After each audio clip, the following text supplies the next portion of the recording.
Bonjour, bonjour, na bandeko na biso nyonso ba Congolais. Bonjour na ba abonné na biso nyonso ya Romer de Kinshasa basango ya Congo.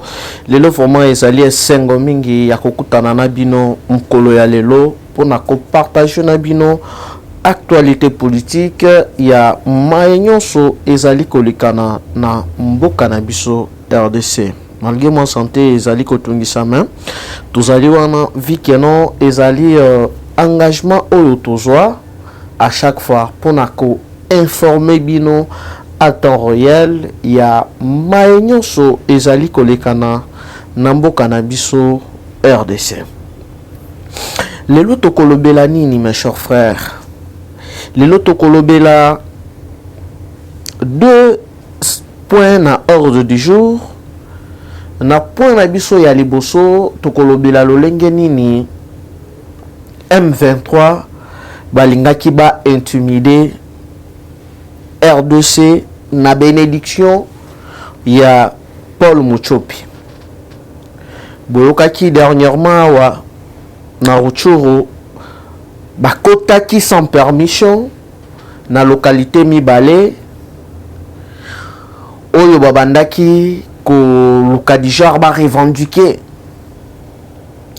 pour ça na bango ezaki keno ba intégrer bango na l'armée congolaise, ba intégrer bango na kati ya ba institution, parce que depuis ba kima na 2023 l'era lumbe oyo général Mamadou Ndala achara bango na ba émission na ngai utaki kolikana ebisaki bino keno dambu ba pakataki ba koti na niveau ya Rwanda mususu ba koti na Burundi. Sikoya bayaki va comprendre que non 2023 est commis pembeni pour bazape na batu o ba pesa bango ba information o bazali a ba mususu pe bazali ko occuper ba institution toye bisabino lolenge nini bakangaki plusieurs M23 oyo bakimaki na ndenge ya Uganda, parce que si vous vous rappelez bien il y a de cela 3 mois, Oyo Kagame alukaki a se réconcilier na Burundi na Uganda. Mais Uganda, par rapport à la raison politique et stratégique, andimaki ba se réconcilier ba fongolaki ba barrière na bango entre Uganda na Rwanda, mais avec beaucoup de contrôle et beaucoup de vigilance. Voilà place Oyo ba M23 ba profitaki bakoti na kati ya Uganda. Comme ça l'air bakobanda koya kosala ba epaka na bango na kati ya RDC bakimelaka na nzela ya Uganda, comme ça ebambela berwana ekwela Uganda keno bangonde bazali ba responsable ya insécurité pe ya tuerie ya ba massacre na kati ya République démocratique du Congo. Alors na minute boko comprendre les pourquoi. Et ça là qui est vraiment très important et puis très avantageux na compte na biso RDC ya ko collaborer na Uganda. Et belé ba critikaki là nazali ko respecter opinion na bango parce que tout ça na kati ya démocratie. Mais de l'autre côté, Paul Kagame a lukaki par tous les moyens. Il y a qu'à convaincre au Burundi que non, à fongola la frontière nae, Burundi a boyaki. Pourquoi Burundi a boyaki? Parce que à bientôt là, par rapport et kokwea. Et nani azali à la base, il y a assassinat, il y a massacre. Na niveau il y a RDC ezali Paul Muchopi. Il muto azali à la base. Bon, on comprendre aussi le pourquoi ONU azali kosala par tous les moyens akutanana chef de l'État pour na livrer quelques secrets. Batuana babandaki ko travailler ensemble na banguna. Ba comprendre aussi que non Congolais a commis éveillé et na régime ya Fachi ndenge babandaki ko kanisa keno FARDC oyo babandaki ko salisa bango baje FARDC oyo babandaki ko lia likopa ensemble ezali FARDC oyo ya état de siège te. Ba comprendre aussi que non, FARDC ya état de siège baye pende koya. Baye neti mibali, ba s'engager pour défendre intérêt national. Qu'est-ce qui va se passer? Est-ce que Oni azali nabakano oya kopesa na tata mokosi? Point d'interrogation. Bokoye bayango awa. Il n'y a pas longtemps, il y a une semaine passée ou 5 jours, oh bon qui na émission nanga nazalaki vraiment très critique envers Oni. Po batuana bobuka te balanda rabiso. Na émission nanga oya suka na utaki koloba kenon Fachi promet le fait au Rwandais à Paul Kagame na groupe oyo ya M23 na monaki quelque ba combo ya système na kati ya ba commentaire kofinga koluka ba démoraliser baninga mususu balanda te mais bayebi kenon oyo biso tosalaka ba recherche tobimisaka wa ezali vérité parce que yambala oyo toko se laisser lisusu faire te. À chaque fois bato wana bakobanda koya na bakabal biso tokozala wana pona ko dénoncer bango. Alors réplique ya FARDC ezalaki vraiment très musclé. Tokotangela bino communiqué officiel ya M23. M23 basengi cesser le fait. Mais ya culpa ya M23.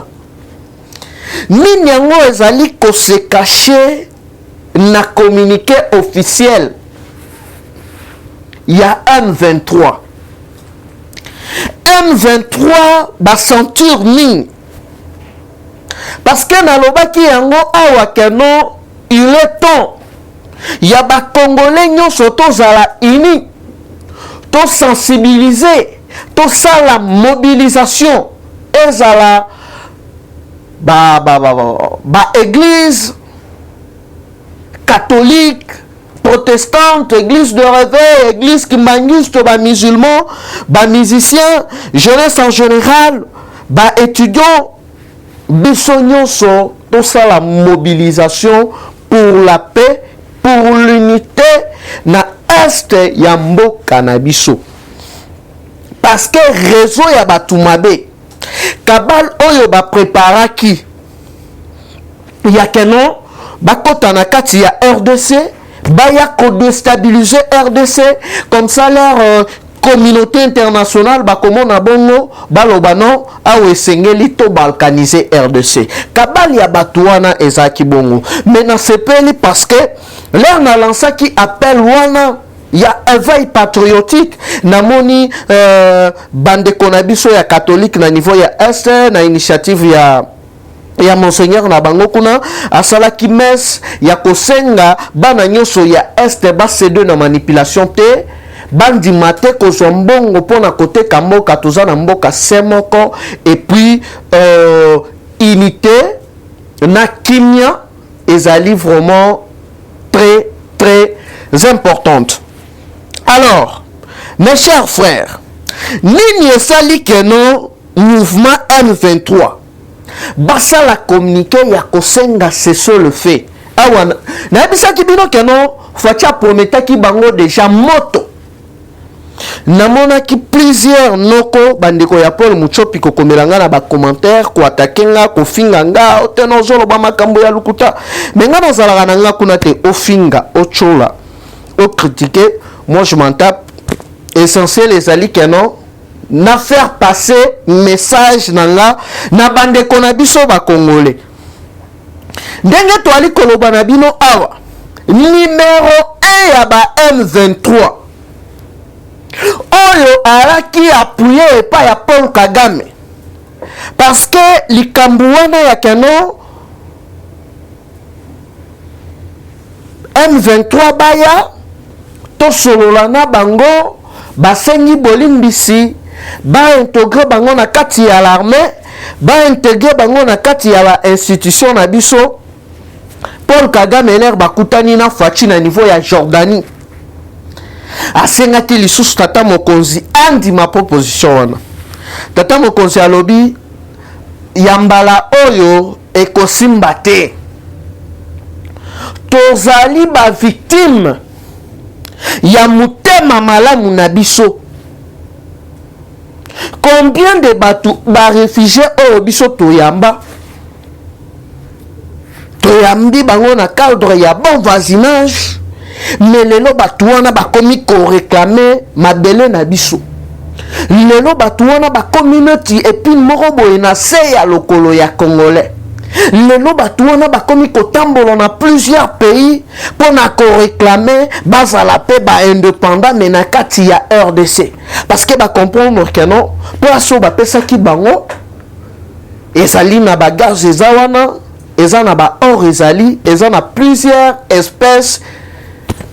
Il y a des animaux qui les aliments, si koyo baluli, alors que tu yamba ki bang. Wana ngai président Félix na kosa la yango lisusu te. Wana ya la ki réponse. Il y a président Fachi na Paul Kagame. Si koyo awawa. Lelo toali l'aider. Le premier M23 basali communiqué. Na communiqué na bango wana balobi nini? Parce que bayaki na objectif na bango bayaki bazwa ville moko en otage. Par exemple Bukavu, Goma, leur bakozwango en otage donc ba comme na contrôle ya ville mobimba ba imposer sikoyo gouvernement que non voilà pour to libérer ville oyo bozwa cahier de charge la biso yango bonome biso na kati ya l'armée ou soit to intégrer ba institution mususu ndenge ba Zaria Sobero ba intégraka ndenge ba Jean-Pierre Mbemba ndenge ba Théophile Mbemba ndenge ba Lambert Mende ba intégraka ba institution et puis toko taper na l'armée. Au moins carte bango bayaki nango, carte bayaki nango yangwana. Et puis ba localité basala ki communiquer. Kenon ndenge toza boye toza na contrôle na yango. Et ça là que juste manipulation. Batu baza na bandeko kuna boko benga bango bako yebisa bino kenon localité mon côté territoire mon côté village mon côté ezali sous contrôle ya ba M23. Batu wana ler basali epaka na bango basaki côté ya parc ya Virunga si ya Virunga si je ne m'abuse pas baye siko basali epaka wana bakimi bakoti na kati ya Uganda na minute oyo biso tozali ko collaborer na armée ougandaise ebele bandeko na biso ebele ba comprenaki te pourquoi Fachi andimaki ko collaborer na Uganda na armée ougandaise. Oh baba basinyaki ba partenariat ebele batonga banzela oyo kolongwa na Bukavu na expliquaki yango autrefois et continue ba village ebele ti na kati ya Uganda bomona keno zela wana eza na intérêt na biso pour leur tokobanda ko partager na bango ba frais ya péage mais biso nous RDC to bénéficier na zela oyo ba utaki ko inauguré dernièrement awa na gouverneur militaire. Mes chers frères, là basali yo mana bango donc sentir na bango unité na bango spécial ya FARDC bakimi sikoyo bakoteli na niveau ya Uganda. Armée ougandaise atali bango alobi batu oyo bazongeli lisusu système na bango oyo babandaki kosala baye basali ba epaka na kati ya RDC bakimeli na niveau ya Uganda comme ça communauté internationale na ba observateur mususu baya koloba keno voilà biso ba Ugandais ne tozali kosala ba epaka oyo ne tozali kosala ba massacre ne tozali kosala viol na kati ya République démocratique du Congo nazali koyebisa bino bakangi bango neti bambinzo bakangaka bango te basali nini bakangi bango les ma ceinture chaleur côté ya Pâques place oyo bakendaki ko batama na kati ya montagne moko ezali wana donc ba ceinture keno bazali entouré na FARDC na biso na armée ougandaise oyo batie bango souka na pression. D'ailleurs, il semblerait que non, na numéro 1 na bango yaba M23 azali gravement blessé. Donc lumbe oyo bazwaki bana mai batali que non awa ezo senga lisusu apport de force te et ko senga sikoto senga cesser le fait. Alors cesser le fait auto senga to kende nango neti na cadre moko ya négociation alors que bazali déjà ya kopola. To dise ki bino yango ali komona que no batu oyo bazali contre état de siège. Bazali ba ADF en cravate. Fatia alobaki yango très bien. Alobi d'ici fin mandat nanga boko sentir boko mona ba action. Kagame Kei abengi le président burundais Gashimie.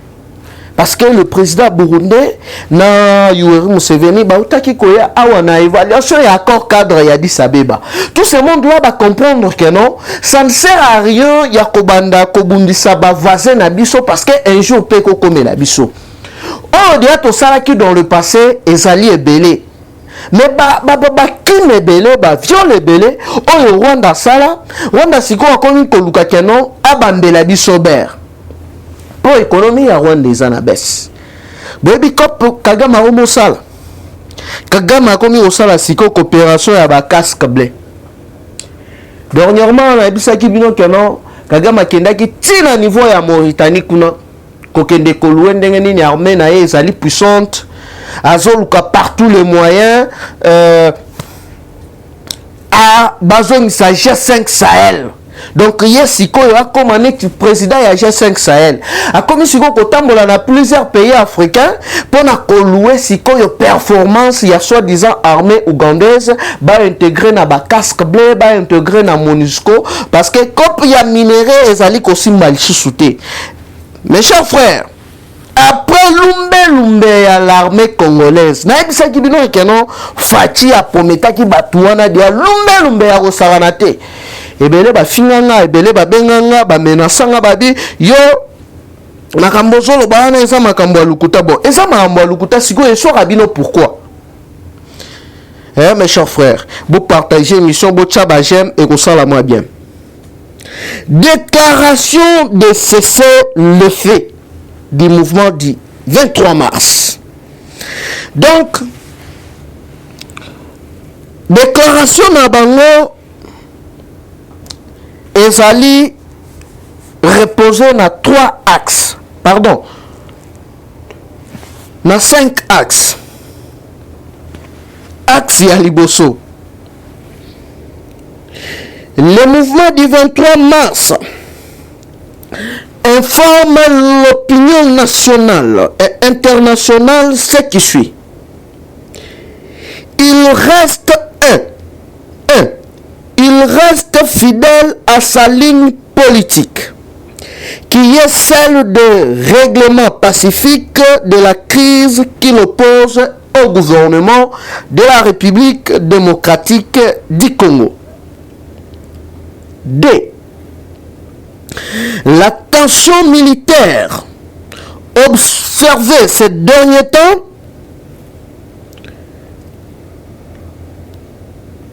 dans les territoires de Rutshuru relève de l'initiative offensive de FARDC à laquelle l'armée révolutionnaire congolaise a opposé une stratégie défensive appropriée. Alors bazali ko balingi bamilatisa du genre bango bazali armée congolaise alors révolutionnaire alors que zali bongote ba dessous de cartes toyebi yango bino batu bazali komi benga toza armée congolaise révolutionnaire beaucoup se révolutionner contre qui et puis pour nani parce que je me rappelle na ebandeli ya mando ya président Fachi alança qui appelle ya keno barade l'union so o bazana zamba il est temps ya ko déposer ba l'arme boya to solola to intégrer bino comme ça kimia ezonga na est. Sikoya ozo sentir que non balingi ba se victimiser alors que biso tozana ba carte nyonso nani azali kotinda bango nani azali sima ya ba M23 ezali Paul Muchopi bango balobi azipena dembuma moko na ansha moko na lokolo ye muto abandaki kopesa bango ba directive siko batali soki tolobi ke no topoli na minute oyo et kosopa biso tosenga cesser les faits nalobaki yango awa na ide na bango bakanisaki ke no FARDC oyo eza na est eza FARDC ya ntango wana ya Kabila oyo bakoya baye na pokwa bakutani basololi babaye babilo na bango balobi sebo lobi tokosala bateatre boye bino bobeti koto bino bobeti koto tobomi quelque ba civil tolatisi bango bateni biso topie na biso ba minéré na biso mais cette fois-ci eza na matu oyo eza na mutu oyo a telemi alobi c'est le Congo ou rien sur le président Félix Antoine Tshisekedi Tshilombo babilo on atara bilango kango te au groupe moko rebelle fondi pena bo sali déclaration tenos déclaration moko ya cesser les faits et tira rosalate mais royo ngaka keno colonel to général oyo amemaki ba moi militaire wana ba meki un peu ko sala résistance na mouvement moko songolo mpakala na Kodeko na ba mai na M23 okomona ka ba bengise na Kisasa so ba bengise so ba liesi poison te ba ko pesa ordre kuna armée ya Paul Muchopi et Boumai. Ça s'est passé comme ça.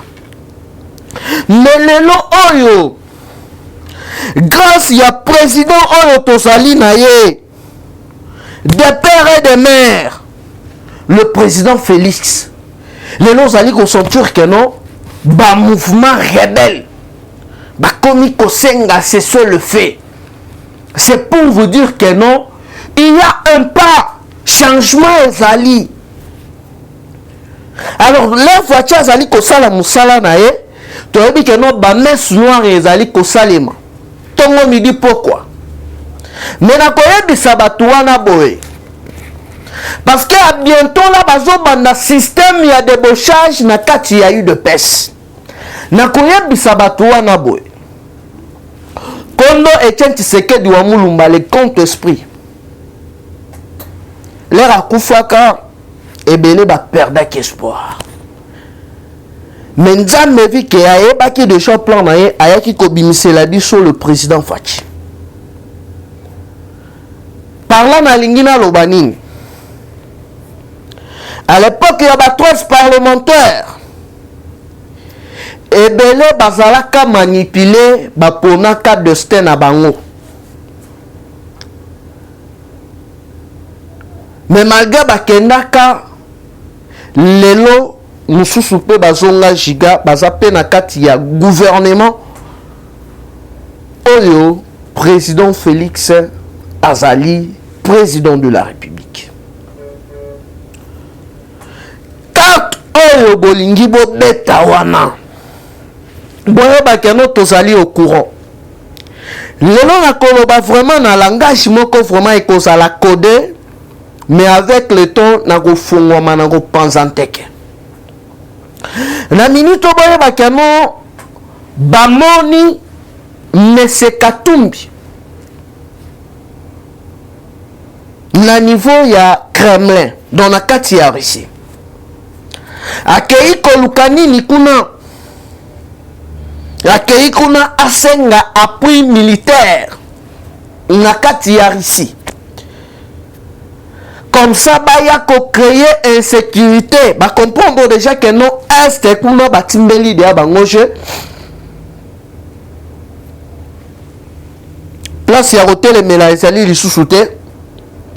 Guerre wana ekobanda na kati ya Katanga. Ekoko mati na niveau ya Kasai. À bientôt là. Ndenge basali ba messe noire na bango.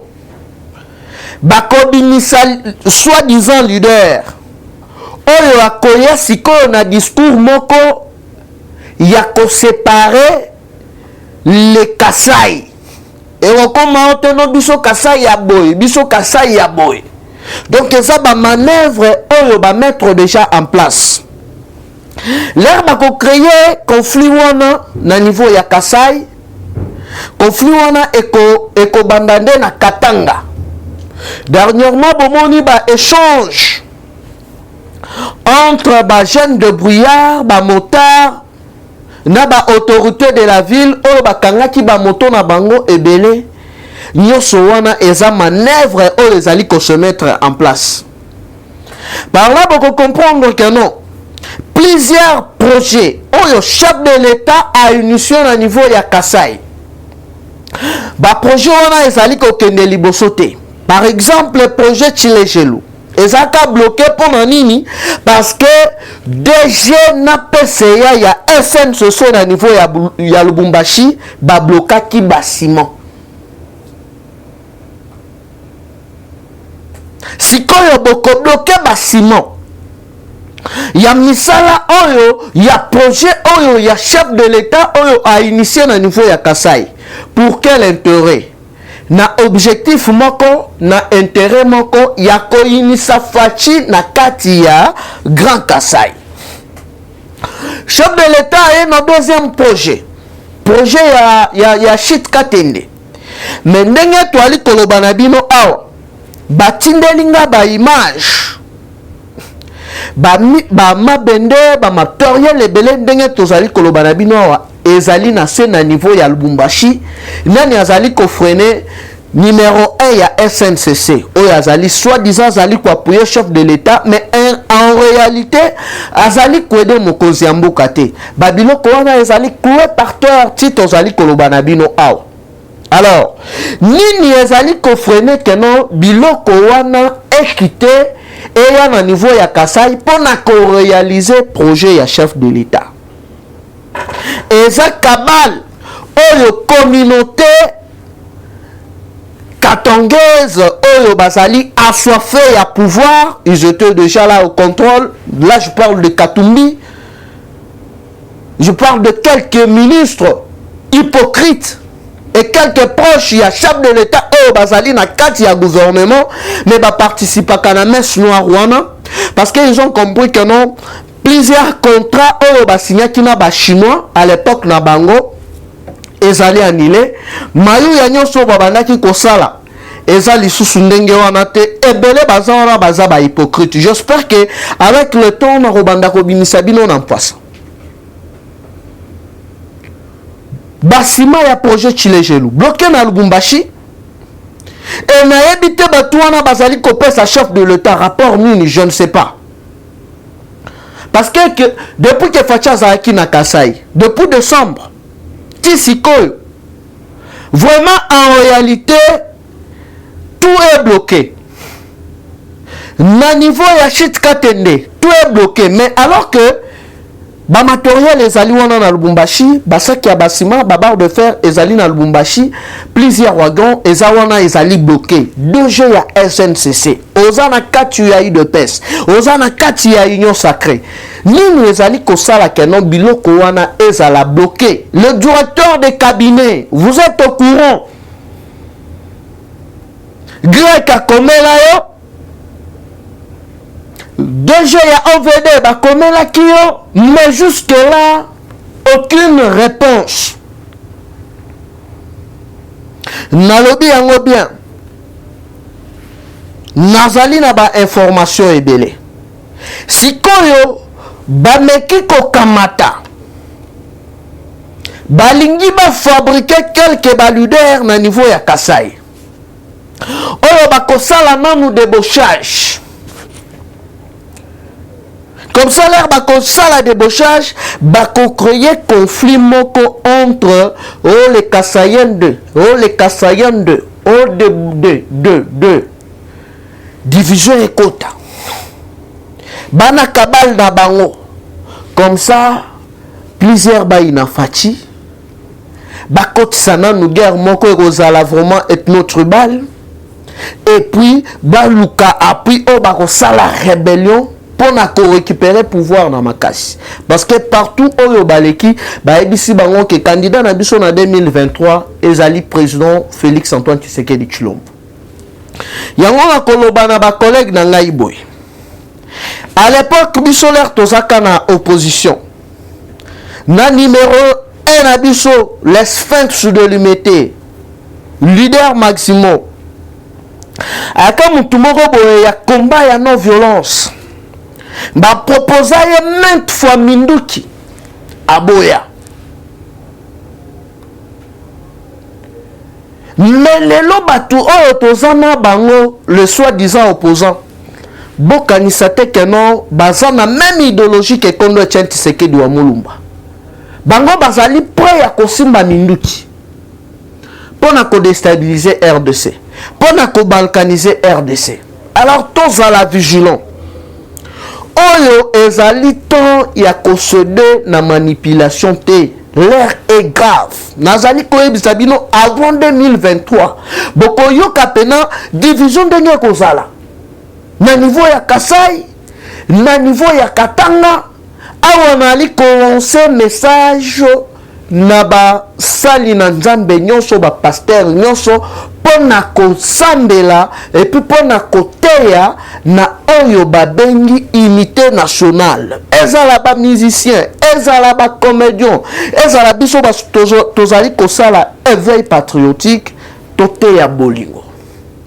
Et au ça la force na biso ezali nos 4 langues nationales. Ça ne sert à rien. Yako inana, yako bomana, pour rien.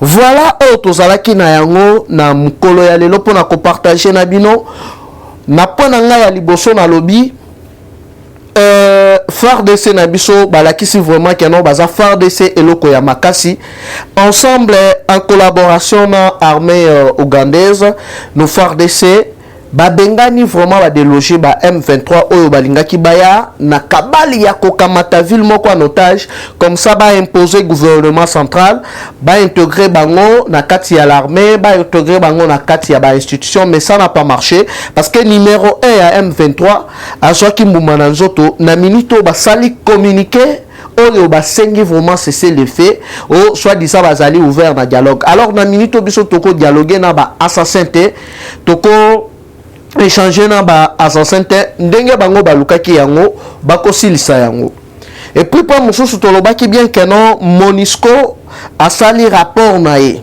bazali koluka partout les moyens bakutana na chef de l'état pour na kobimisa ba vérité mususu parce que autrefois awa na émission na nga bomona ki que non azaki vraiment très direct na MONUSCO na bashita simandenga azali kobeta l'air moko pena hypocrisie parce que plusieurs massacres et bandaki ko salema na barbe ya MONUSCO. Alors MONUSCO pa yeko comprendre que non ba piéchaki akotaki na kati adulte mais mutu oyo azaki à la base ya massacre na ba violence ezali Rwanda.